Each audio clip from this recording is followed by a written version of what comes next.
Muy bien, una vez más, qué alegría, qué bendición verlos de nuevo, Silas Israel Martínez. Desde la ciudad de Guatemala, en Centroamérica, un saludo para todos mis hermanos en Sudamérica, Bolivia, nos han escrito mucho, bendiciones allá a los hermanos, las hermanas, y a todos sus hermanos en México, en Centroamérica, Estados Unidos, España. Es una bendición de verdad enorme estar aquí de nuevo con ustedes. Silas Israel Martínez, Boca Negra. Bien, este es un video que muchos han estado esperando, ¿verdad? La razón es porque voy a abordar algunos temas que ustedes me han pedido en repetidas veces. Compartir. Iniciamos la lectura de la palabra del Señor para ingresar en nuestro estudio en el Evangelio según San Juan, capítulo 3 y verso 17. Y este es el juicio, que la luz vino al mundo y los hombres amaron más las tinieblas que la luz, pues sus acciones eran malas. Eso es todo. En este verso, hermanos, encierra en unas cuantas palabras la historia de la vida, de la humanidad, del universo y del cosmos.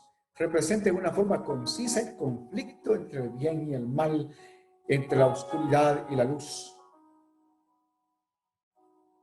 Es la historia de la vida, de la humanidad y del universo. También representa la diferencia entre lo santo y lo profano. Y como resultado del ejercicio de esa libertad de decisión, representa también la fórmula que determina la eternidad en cada individuo. El que no pueda entender, hermanos, San Juan 3:17, no podrá ser capaz de entender ni lo santo, ni lo terrenal, ni lo divino, ni lo humano. Como siervos de Dios, debo enviar este mensaje a todos aquellos que desean oír la palabra, a todos aquellos que han sido elegidos para ser parte del mundo perfecto, el mundo venidero donde no habrá lugar para corrupción. Bien, la luz vino al mundo y los hombres amaron más las tinieblas que la luz. Pero, ¿cómo puede ser esto? Dirá usted. ¿Cómo puede ser esto? ¿Cómo alguien, sabiendo qué es lo bueno, decide hacer lo malo? Vamos a estudiar ese dilema. Entonces, pareciera esto ser una total gestión irracional. ¿Cómo alguien, sabiendo qué es la luz, no la puede elegir? Como alguien estando al borde de un abismo, decide dar ese paso hacia adelante y perecer. ¿No sería más fácil desde una plataforma de lógica e inteligencia dar un paso hacia atrás y salvarse? Yo creo que sí. ¿Cómo puede esto suceder? Un proverbio secular dice que el ser humano es el único animal que decide ingerir lo que le hace daño. En una perspectiva bíblica, al que sabe hacer qué es lo bueno y no lo hace, le es pecado. Entonces, esta gestión irracional en elegir lo que nos hará daño es algo que vamos a conversar este día. Alguien una vez me preguntó mi opinión acerca de cómo decidir. Cómo muchos tienen problemas para decidir las cosas que deben hacer. Yo les dije, cuando una persona cambia lo que tiene que hacer con lo que quiere hacer, entonces las cosas se transforman. Pero en sí fuimos creados con una naturaleza imperfecta y carnal, inclinados hacia el pecado. No nacimos con esa inclinación como algo genético, eso no existe. Tal cosa como el pecado original, eso es una farsa, eso no existe en la Escritura. Eso fue una mala interpretación del Salmo 51, creo que es donde dice, en pecado me concibió mi madre. Allí, hermanos, muchos por la ignorancia sobre los idiomas originales, entienden que está diciendo que quien escribe habla del pecado de sí mismo, que nació en pecado. En realidad, esta explicación es bien simple. Él está hablando del pecado en su madre cuando fue concebido. En pecado me concibió mi madre. ¿Cómo se explica esto? Y lo voy a explicar brevemente porque todo esto tiene que ver con la decisión, hacer lo bueno o lo malo. Bueno, lo que sucede es que en el pensamiento judío, el hombre, la mujer debe siempre tener en su mente a Dios en el corazón. Siempre debe andar pensando en Dios y rezando o diciendo sus oraciones. De lo contrario, en cualquier momento que usted deje de pensar en Dios, que su mente no tenga algo de Dios, algo divino en lo que esté pensando, en ese momento usted ya pecó. Ok, si hay niños en la audiencia, por favor, retírelos. Voy a hablar un poco acerca de la procreación humana. Si usted considera que sus hijos están suficientemente maduros para escuchar esto, déjelos ahí. No es nada grotesco, no es nada desnudo, no. Pero los términos son bastante claros y definidos en respecto de la procreación. Ok, escuche esto. Cuando usted está en un momento íntimo con su cónyuge, con su esposa, con su esposo, ¿qué sucede? En ese momento su mente está definitivamente concentrada y enfocada en culminar aquel acto, aquella acción bella cuando se realiza en términos legales y espirituales correctamente, legalmente, espiritualmente aceptable delante de Dios. Entonces, cuando usted realiza este acto, su mente está concentrada en eso, en culminar aquel acto. Entonces, en ese momento, según el pensamiento judío, en ese momento que usted está en el momento íntimo con su pareja, en ese momento usted está en pecado, porque no está pensando en Dios, está pensando en su propia satisfacción y la de su esposa, si usted es un hombre inteligente, ¿verdad? Y la de su esposa. Entonces, fíjese usted, de ahí es cuando entonces el salmista dice, en pecado me concibió mi madre. Se refería a que su madre en el momento de estar procreando, en el momento de estar en la intimidad con su padre, ellos estaban concentrados en aquel acto y no estaban pensando en Dios. Entonces él fue concebido en pecado, porque en aquel preciso momento la prioridad en la mente de sus padres era culminar el acto y satisfacerse mutuamente, que como consecuencia dio la concepción del profeta, del escritor. ¿Sí me entendió? Entonces, no, cuando dice, en pecado me concibió mi madre, no se está refiriendo al pecado del niño, porque el niño nace en inocencia. ¿Me entiende? Se refiere al pensamiento judío, al pecado de la mamá. Por eso es que queda entonces destruida totalmente la teoría de que esa es la mejor base para bautizar a los niños, a los infantes. El bautismo no es para salvación. El bautismo no salva a nadie. El bautismo es un acto de testimonio para arrepentimiento, testimonio público, en el cual usted dice, muero al mundo y nazco para Cristo como nueva criatura. Entonces, por favor, no se confunda. Esto en ningún momento ha sido un argumento para favorecer el bautismo de los infantes, que son inocentes en pecado de consigo y mal. Entonces, ya entiende ahora usted, ¿verdad? ¿Qué es lo que quiere decir? Es esta punto. Muy bien. Continuamos. Entonces, desde ese punto teológico y racional, volvemos a la pregunta del $1.000.000. ¿Cómo alguien puede decidir hacer lo malo teniendo la opción de hacer el bien? ¿Cómo alguien puede elegir el mal en vez del bien? Dice que el animal, y le decía, el ser humano es el único animal que se come lo que le hace daño. Fíjese que los animales, cuando ellos entienden que algo les hace daño, porque lo pueden sentir en el sabor, ¿verdad?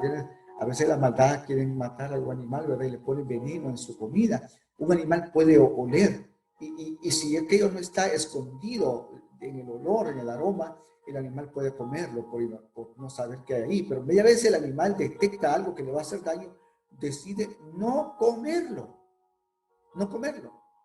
En cambio, los seres humanos saben que el alcohol le va a destruir y eventualmente le va a dar la muerte, pero decide hacerlo. La mujer sabe que el adulterio o el acto fuera del matrimonio ilegal, fuera del concepto divino, le va a traer consecuencias, pero todavía lo hace y se arriesga. Igualmente el hombre.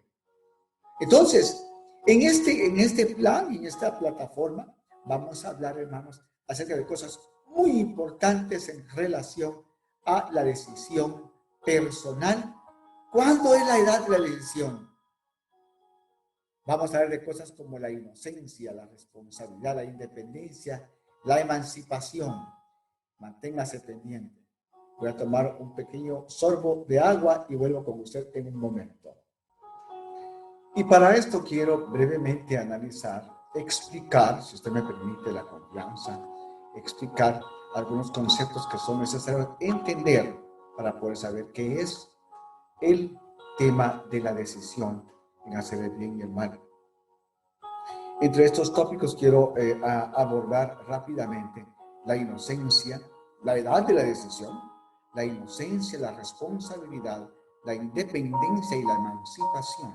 Cada uno de ellos tiene una diferencia entre sí. ¿Cuál es la edad de la decisión? Cuando alguien es capaz de poder entender y elegir entre el bien y el mal. Eso es muy importante porque fíjese que en el tema legal, por ejemplo, para que una persona pueda ser llevada a una corte y enfrentar juicio por una acción ilegal, debe de llenar dos criterios. Bueno, yo estudié en Estados Unidos. Estoy seguro que es similar también en nuestros países tercermundistas, ¿verdad? Bueno, tiene que haber dos cosas que esta persona pueda ser capaz de entender y de ejercer para poder ser enviado a juicio. Número uno, tiene que ser capaz de entender sus cargos. Cuando alguien es llevado a corte, ¿verdad? Le leen sus cargos. Usted está aquí acusado de esto y esto y esto, se lo acusa de tal y tal cosa. ¿Lo entiende? Y la persona dice, sí lo entiendo. Cuando alguien dice, sí lo entiendo, es que es capaz de analizar y comprender exactamente la razón por la cual estoy a la corte. Número dos, una persona que es llevada a juicio debe de ser capaz de auxiliar o de asistir a su abogado en su defensa. O sea que si el abogado le pregunta, mira, ¿y qué pasó a tal hora? ¿Dónde estabas? ¿Hay alguna manera que podemos probar que no estabas en la escena del crimen? Y esta persona, si está en su sano juicio, es capaz de un análisis saludable y correcto, le va a decir a su abogado, sí, mira, yo estaba comiendo con mis hijos en la mesa de mi casa cuando esto sucedió. Eso es el segundo criterio que tiene que la persona para poder ser llevado a juicio. ¿Ok? La edad de la decisión comienza cuando la persona pierde la inocencia. Pierde la inocencia. ¿Qué es la inocencia? Podemos analizarlo desde el punto de vista científico y también desde el punto de vista bíblico, ¿verdad? Podemos hacerlo de las dos maneras. Según el punto de vista científico, es cuando una persona pierde la inocencia y conoce lo que es la malicia. Esa es la gran diferencia en una persona que es una persona inocente y una persona que ya conoce la malicia. El mundo secular y el mundo teológico definen diferentemente estas cosas. Pero, en fin, yo quiero darle primero el punto de vista científico. El punto de vista científico. ¿Por qué? Porque en este sentido debemos de entender cuál es el momento en el cual una persona pierde su inocencia. ¿Cuál es la edad de la decisión? Según la ciencia, el cerebro se continúa desarrollando y no alcanza su madurez hasta los 30 años en un varón y hasta los 18 años en una mujer. El cerebro de cada individuo produce la capacidad de análisis antes de tomar una decisión. Y como le digo, se desarrolla completamente en una persona, en un varón, por consenso general, a los 30 años de edad. En una mujer, el desarrollo de la madurez en su cerebro es más rápido y se completa más o menos a los 18 años de edad. No estamos hablando de perder la inocencia, pero tengo que explicarle esta etapa en el desarrollo del cerebro. Entonces, esto significa que las áreas de su cerebro, que son las que usted usa para poder analizar cualquier cosa sobre la cual tiene que decidir, no se encontrará desarrollada totalmente y completamente, sino hasta los 30 años en un hombre y a los 18 en una mujer. Esto nos pone en desventaja a los hombres, ¿verdad? Porque usted póngase este escenario, imagínese hipotéticamente este escenario. Un varón de 25 años que se une en matrimonio con una dama de 20 no tiene la misma capacidad de análisis de esa mujer, porque él todavía está en la última etapa de desarrollo cerebral, cuando por otro lado la mujer de 20 ya ha completado y ha entrado a la fase de la madurez. O sea que las opiniones de ella, las decisiones de ella, los análisis de ella son más maduros, ¿ok?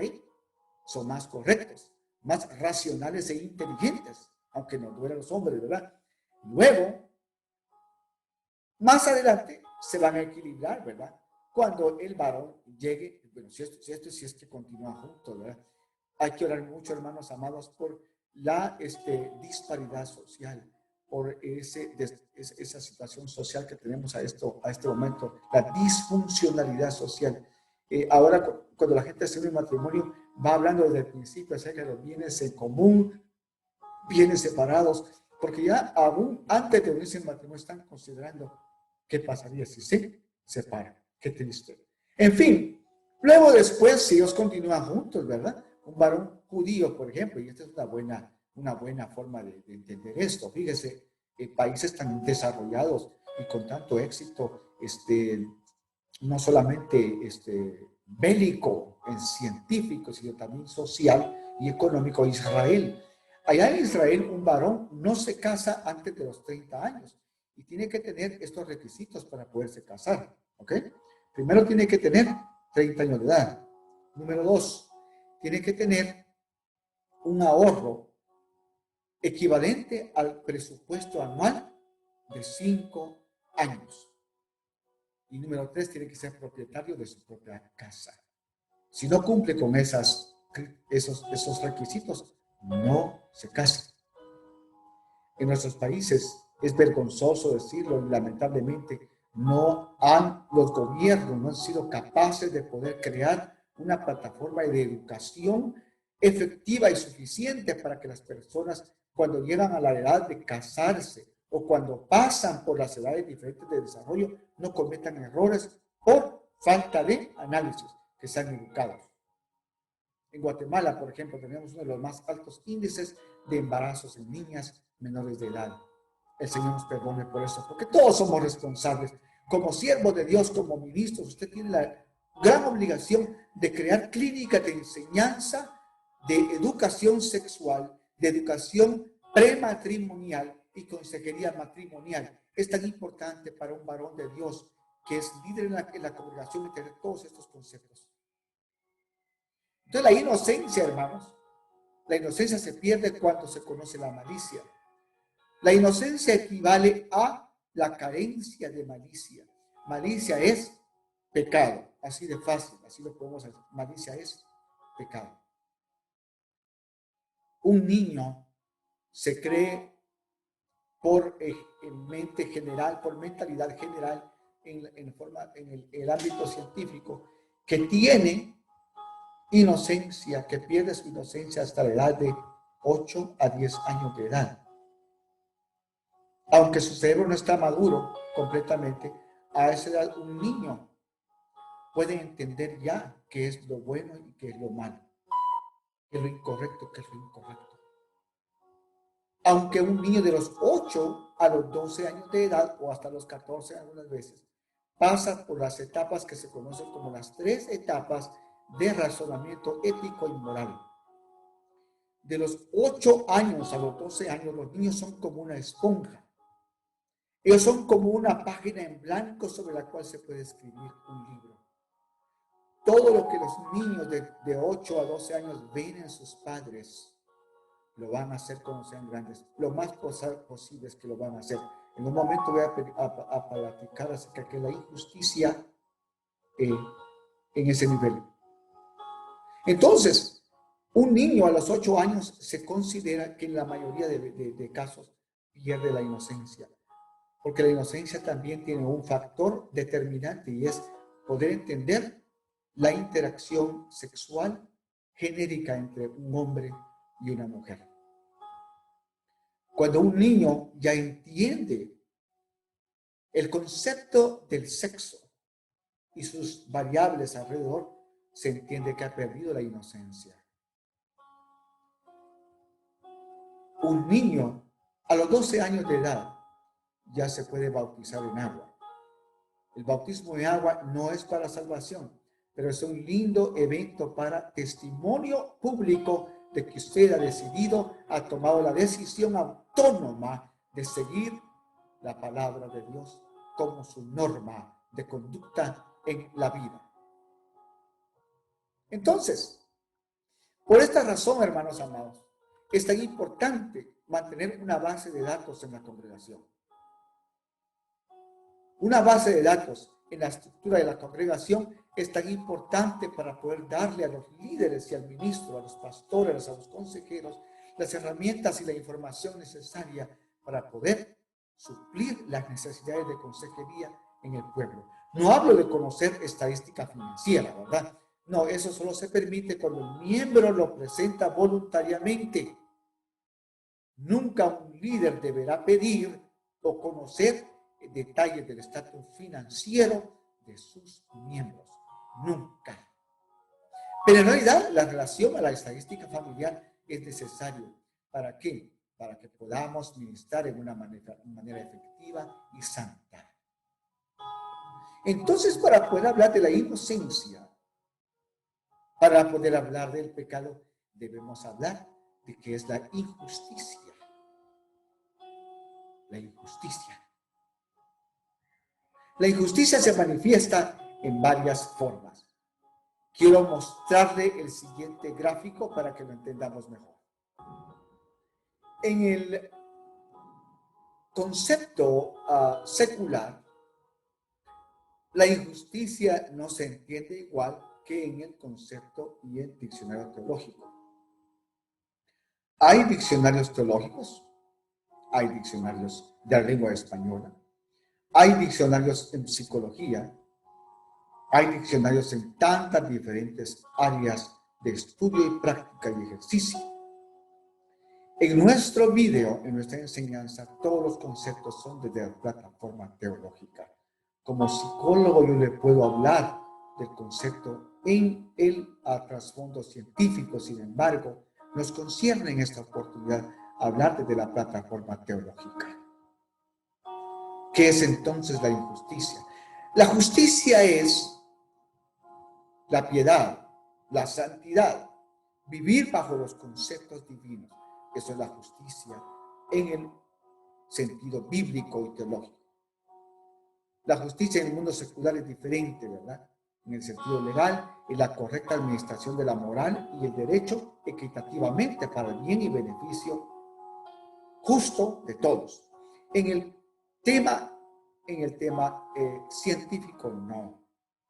Perdón, el tema teológico es diferente. Se entiende por justicia, amados hermanos, la piedad y la bondad, la práctica continua de los preceptos divinos, adaptados y ejercitados para producir en un hombre una conducta que lo que se considera y se puede llamar como santidad. Ahora hablemos de lo que es la injusticia en el concepto teológico. En mis enseñanzas siempre distribuyo este concepto en 3 niveles diferentes para poder entenderlo. Injusticia autónoma, injusticia inducida y también injusticia compartida, como dice allí en su pantalla. ¿Qué entendemos por injusticia autónoma? La injusticia autónoma, como la palabra lo dice y lo indica, lógicamente se refiere a alguien que, por decisión propia, por estatus de decisión propia legal, consciente, decide hacer el mal, decide cometer pecado. Eso es injusticia autónoma. Una persona que después de haber madurado en su mente, cognitivamente ser capaz de tener los suficientes elementos para poder saber qué es el bien y el mal, pero decide hacer el mal. Para saber qué es Dios y qué es Satanás, pero decide deleitar a Satanás para saber qué es el ejercicio de la fe en santidad y la lascivia y la concupiscencia. Y lo hace, opta, dice, vino la luz a los hombres, pero ellos amaron más la luz que las tinieblas. Eso es el ejercicio de la autonomía, o como se le considera en otros sistemas, el libre albedrío, la libertad de elegir. Pero para mí la libertad de elegir viene antes de la decisión. La elección puede cambiarse antes de llegar al punto de la acción. La decisión es solamente en la intención hacia el deseo. Pero la acción es la que ejercita ese ejercicio y acción, consumación del pecado en una injusticia autónoma. Un niño no puede ser acusado de pecado.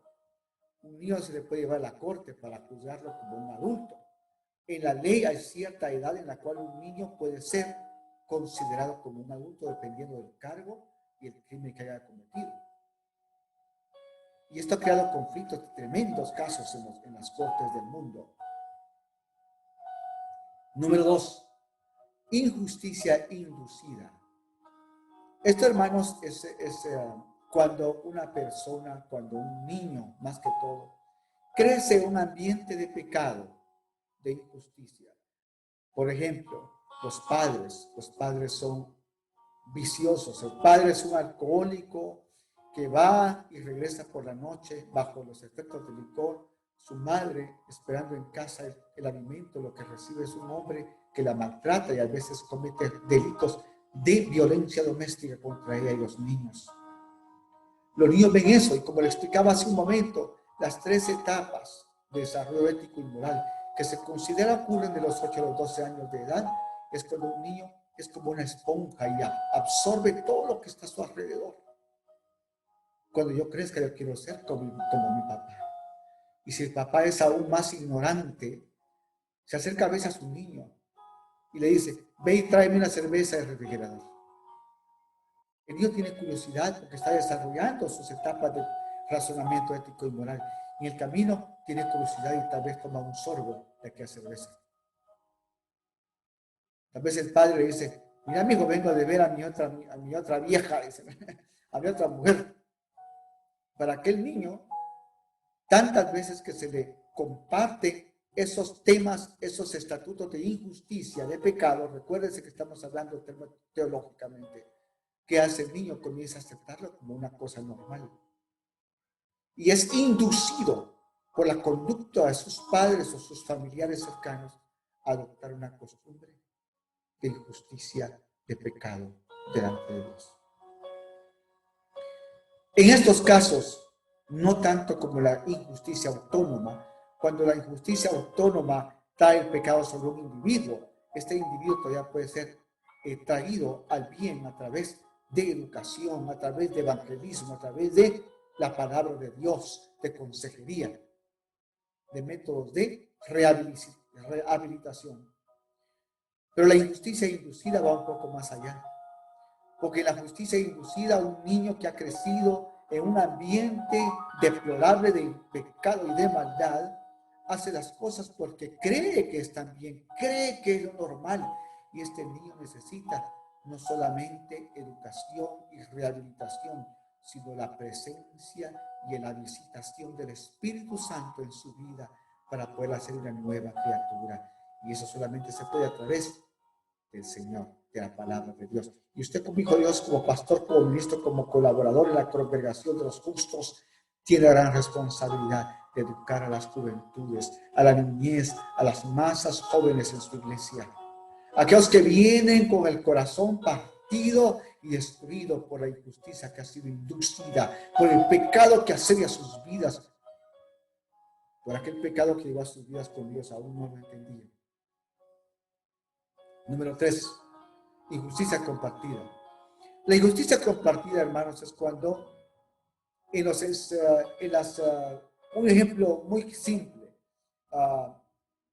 las reuniones sociales.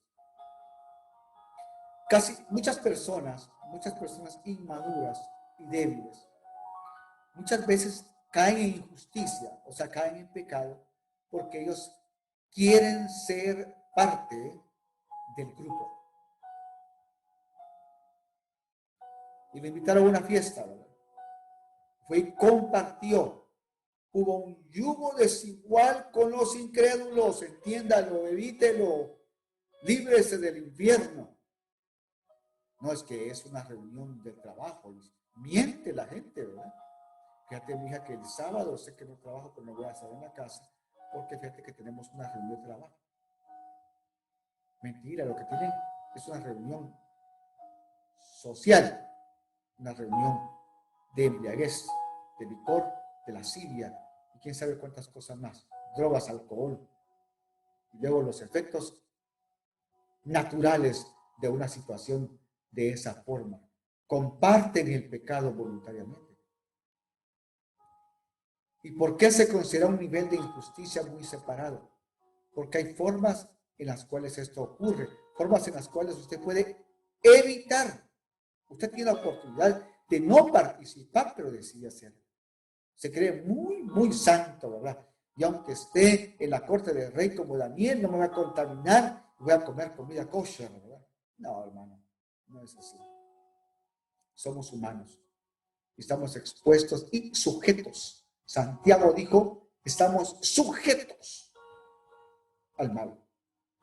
La injusticia compartida entonces es aquella situación en la cual un varón o una mujer cae en injusticia, cae en pecado por haber participado voluntariamente en reuniones sociales.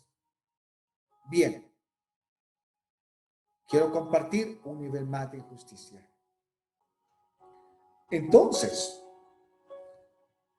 entendiendo correctamente qué es la inocencia y cuándo pasamos de esa etapa, podremos entonces entender y analizar correctamente qué es la inocencia. En el término legal, la inocencia es la ausencia de culpa. En el término cognitivo, o sea, biológico, si quiere llamarlo así, la ausencia de malicia. Una persona que no tiene la capacidad de entender qué es la malicia. Y en el término teológico, la ausencia total de pecado. La incapacidad de comprender o conocer la ley es también inocencia. En otras palabras, el que sabe hacer lo bueno y no lo hace, le es pecado. Entonces, cuando entendemos todo esto acerca de lo que es la injusticia y el pecado, ¿qué podremos hacer? Recuerden que esto es un tema bastante profundo. Yo sé que en nuestras audiencias en Biblia y de Cero tenemos personas con mucho conocimiento en la palabra y les agradezco por tener la humildad de estar ahí conmigo. Siempre hay algo que aprender, ¿verdad? Eso seguro que si usted se sienta a compartir conmigo, yo voy a aprender algo de usted también. Pero si usted ya se considera un erudito bíblico y se considera un sabiondo de la escritura, ¿verdad? No vea esto, si usted lo considera muy simple para su altura de conocimiento, ¿verdad? Busque otras fuentes y le invito a compartir lo que usted dice que ya conoce, porque el Señor nos provee de conocimiento para compartirlo, no para esconderlo. Entonces, yendo a este punto, ¿qué vamos a hacer? ¿Qué podemos hacer ante tal dilema? Un niño no tiene complicaciones como nosotros los adultos. En la antigüedad rara vez se habla de la inocencia de los niños, pero el niño no tiene complicaciones sexuales, comprende poco la alegría o el sufrimiento y no sabe engañar. Probablemente por inmadurez intelectual. Eso es más o menos como la evaluación ético-religiosa comprende la inocencia. El rasgo principal del niño es la inmadurez, o su carácter infantil de aprovechar en algo esa materia prima. Hay que aprovecharlo, ¿verdad? El niño vive el momento y simplemente juega con las cosas. La educación tiene la tarea de aprovechar en algo esa materia prima y con las dotes normales y las técnicas adecuadas podrá cumplir su cometido. Pero con poco amor por el niño o consideración por su personalidad en desarrollo, así como sucede en esos campos. Por eso el Señor valoraba tanto, ¿verdad?, la niñez. Mateo 18, Mateo 19. Y eso no era que él hacía esto como un entendimiento del sentido helenístico de su relativa inocencia. Muchos aprovechan y hablan contra Jesucristo, ¿verdad? No, el amor que el Señor y la importancia que tenía sobre los niños no era producto de una cultura helenística en relación a la inocencia relativa, sino que a su pequeñez, su inmadurez y su necesidad de duda que mantienen abierto el camino para el amor paternal de Dios. ¿Qué es entonces lo que puede salvarnos de la injusticia? La salvación en Jesucristo es una cosa hermosa. Es un proceso que llega al hombre por misericordia de Dios, por su gracia. Cuando hablamos de la inocencia y la vastedad del mundo de pecado que nos rodea, nos asustamos. San Pablo lo dijo, ¿verdad? Lo que debo hacer, esto hago, y lo que no quiero hacer, esto es lo que hago. En realidad, hermanos amados, hay un camino. Hay un camino y usted lo conoce. En el proceso de la salvación, después de que usted tiene fe y cree en el Señor Jesucristo, acepta su sacrificio en la cruz, en el madero, y confiesa sus pecados. Entre todos los regalos que Dios incorpora en la salvación hacia su vida, hay algo muy especial que se conoce como la justificación. La justificación, hermanos, es la libertad de culpabilidad. ¿Cómo actúa la justificación en los hijos de Dios? En el tiempo antiguo, para poder ser perdonados del pecado, se requería de sangre. Y el pecador, el transgresor de la ley, tenía que llegar a un momento en el cual sacrificaba a un animalito. Había diferentes tipos de sacrificios en el altar y ofrendas. Y una vez que presentaba este animalito en sacrificio por sus pecados, él era considerado justo de nuevo, porque Dios justificaba su conducta. No que la aceptaba, no, la justificación en el concepto teológico quiere decir libre de culpa. En Jesucristo, y como conclusión final a esta serie de enseñanzas sobre San Juan, en Jesucristo, la justificación viene por medio de la fe. Dice, porque por la fe somos justificados y hechos limpios. Dice la palabra de Dios que no importa cuán fuerte y duro era su pecado, Él envió a Jesucristo y siendo obediente hasta lo sumo, entregó su vida en el madero para que usted fuera justificado, perdonado y fuera salvo. Siendo pues la injusticia un elemento tan explosivo, tan destructivo y agraviante, debemos presentar esa solución activa y certera al mundo. Jesucristo, nuestro Salvador, ya dio su vida en la cruz del Calvario y a través de él somos justificados. Por la fe y tenemos paz para con Dios. Yo sé que muchos de nosotros, aún siendo cristianos, cometemos errores. Si entre ustedes los que escuchan este mensaje hay algunos que han transgredido los preceptos divinos, han ofendido al Señor, han lastimado a sus seres queridos, a su esposa, a sus hijos, deliberadamente, detrás de un trasfondo de injusticia autónoma, yo le invito en este momento que inclinen su rostro y juntos le pidamos al Señor que perdone sus pecados, sus errores, y le permita ser de nuevo considerado justo delante de Dios. No importa si es un pecado grande, un pecado pequeño, le llaman mucho, los pecados son iguales todos. Oremos al Señor. Gracias, Señor, por este momento especial. Por aquellos que en la congregación, que en la audiencia en este momento tienen un corazón humilde suficiente y de respeto suficiente hacia ti para reconocer su error, su injusticia, cualquiera que sea el nivel de práctica en sus vidas. Y te piden perdón en este momento. Perdónanos, Señor. Perdónanos.